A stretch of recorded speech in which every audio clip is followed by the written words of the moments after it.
God bless you, YouTube family. It is Wednesday, 5:18 a.m., April the 1st, 2015, and the Lord gave me a bit of a break in the message tonight. He started talking about heaven and the 1,000-year reign.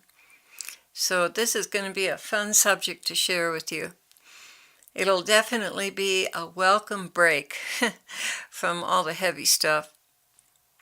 He began, "You will be everything you ever wanted to be in heaven. All the vices and sins you've struggled with on earth, in heaven will be gone. Let's just say that it will be a wedding present. You will immediately be transformed, and all sickness of spirit will be washed away. It will just peel off and wash away to reveal my glory dwelling within you. A total transformation. Will there be classes for learning? No, I myself will teach you. You will feel the desire to know something, and I will reveal it to you. You will feel the desire to play something, and it will roll off your fingertips. To sing in perfect pitch effortlessly, sustained, will escape your lips. Everything will seem magical to you at first, until you become accustomed to knowing and doing everything effortlessly. Lord, this is hard for me to accept. Won't we all be working together as teams?" And I was thinking in my mind that we'd have kind of classes together and that kind of thing. Yes, teams you will have, learning experiences you will share, more like what you would call a lab. You will do things together with others, and cooperation will be so joyous. Harmony will be something you've always longed for, but rarely had. It is intoxicating to work together as one, where all of the many come together to bring about good. You will love it. Your deep desire to work with groups will be fully satisfied in the best possible ways. You will seek to see something, and I will escort you.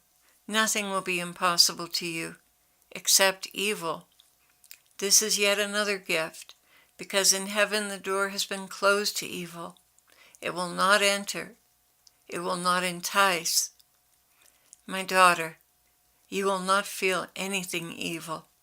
This too is a gift, a grace I will impart to you. Everything in heaven is effortless. Can I have an evil thought? No, my love, you will never have an evil thought again, not only because the devils cannot buffet you there, but also because of divine grace.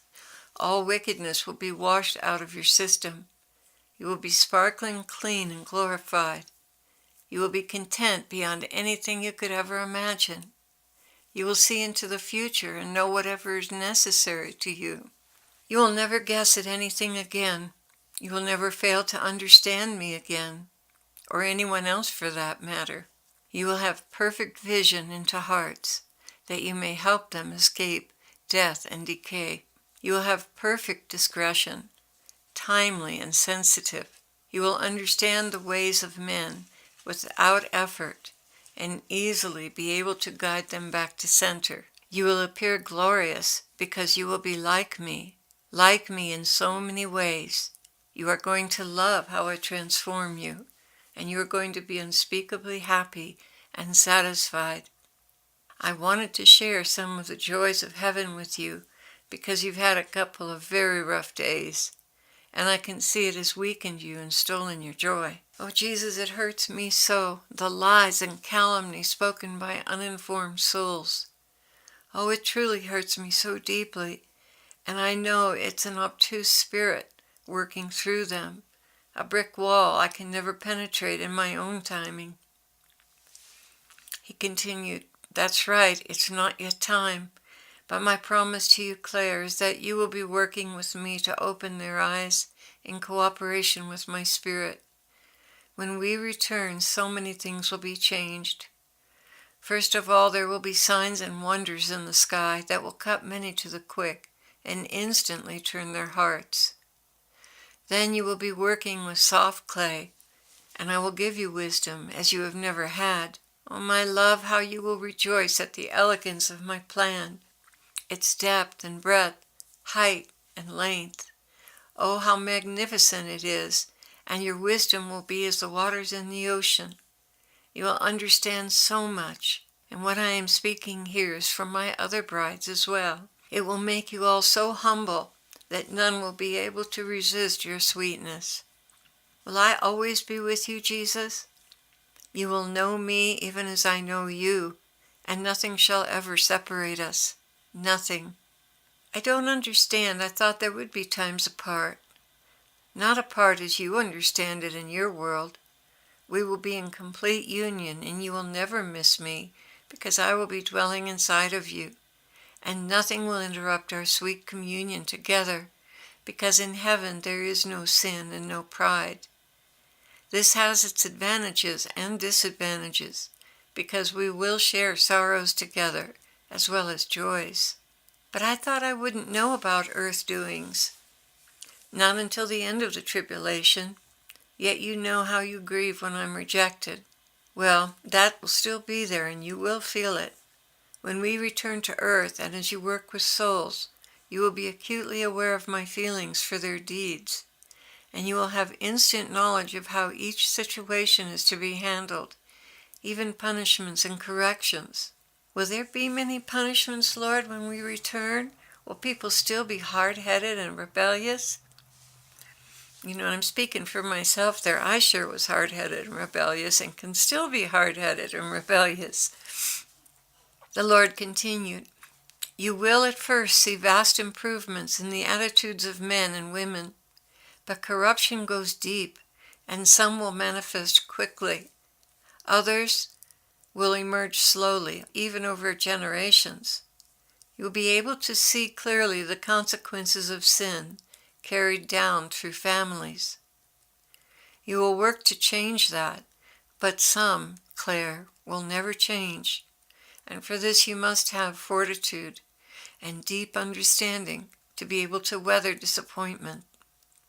But I will always be inside of you, bringing deep inner peace and joy, no matter how sad the outer circumstances may be. Will there be death in the millennium? Yes, there will be birth and death. Those circumstances will allow for a longer lifespan and perfect health due to the atmosphere and absence of sin and demons. It is yet a pity that evil will manifest itself without provocation by the enemy. This is the weakness of Adam and Eve. It will be a shock to many that evil can still raise its ugly head without demonic assistance. You will have joy in everything you put your hand to.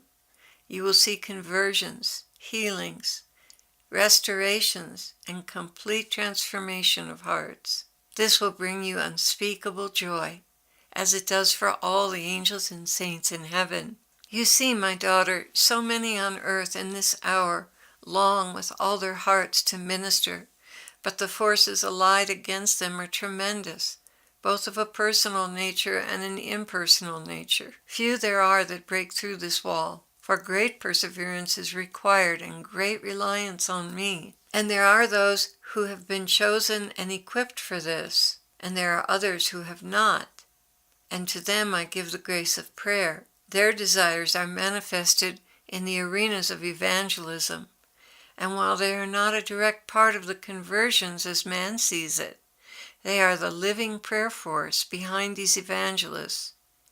And were you to see these evangelists without the great mass of prayer warriors offering prayers and supplications on their behalf, you would see them as just simple and pitifully weak men. The evangelists themselves must have very pure hearts, humility, and an anointing from above. Their integrity must be impeccable. That is why we work so hard on issues of this sort. They cannot carry out the work and sustain the heat of the battle or hold up under pressures without a profound commitment to integrity and doing things my way.